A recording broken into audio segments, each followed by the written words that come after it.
தமிழகத்தை இந்தியாவுக்கு வழிகாட்டுகின்ற மாநிலமாக திராவிட மாடல் ஆட்சியை அன்பு சகோதரர் மாண்புமிகு தளபதி ஸ்டாலின் அவர்கள் நடத்தி வருகிறார்கள்.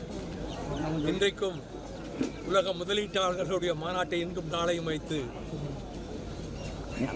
உலகத்திலேயே செல்வம் நிறைந்த நாடு நம்முடைய நாடு, அது தமிழ்நாடு, தமிழ்நாடு மாநிலம் என்ற நிலையை உருவாக்க தளபதி ஸ்டாலின் அவர்கள் பெருமுயற்சி எடுத்துக் கொண்டிருக்கிறார்கள்.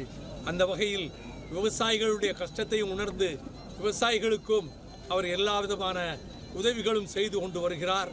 இப்பொழுது பொங்கலுக்கு அந்த பரிசு தொகையோடு பொருளோடு 1000 ரூபாய் நிதியும் கொடுப்பதற்கு ஏற்பாடு செய்திருக்கிறார். ஆகவே திராவிட முன்னேற்றக் கழகத்தின் தலைமையிலான அந்த அரசு எல்லோருடைய அன்பையும் செல்வாக்கையும் பெற்றிருக்கிறது. ஐயா, பாராளுமன்றத்தில் 3 குற்றவியல் சட்டங்கள் நிறைவேற்றும். அப்போ எதிர்க்கட்சி சேர்ந்த எம்பிகள் இல்லை, இதை நடைமுறைப்படுத்தினால் எந்த அளவுக்கு விளைவில் ஏற்படும்? உங்களோட பார்வை மோசமான சட்டங்கள், பெரிய கேடு செய்கிற சட்டங்கள் 3 இருந்த சட்டங்களை மாற்றி இவங்க இஷ்டத்துக்கு கொண்டாந்துருக்காங்க. மத்திய நிதியமைச்சர் நிர்மலா சீதாராமன் தமிழகத்திலிருந்து வாங்கியது குறைந்து நாங்கள் கொடுத்தது நிறையும் சொல்லி அறிக்கை கொடுத்தது. தங்கம் தென்னரசு அதுக்கு அருமையாக சொல்லியிருக்கிறாரு.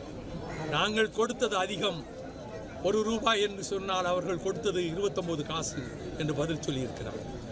இந்த போக்குவரத்து ஊழியர்கள் போராட்டம் பொங்கல் டயத்தில் வச்சிருக்காங்க. எங்கள் கோரிக்கையை அரசு உடனடியாக நிறைவேற்றணும் அப்படின்னு.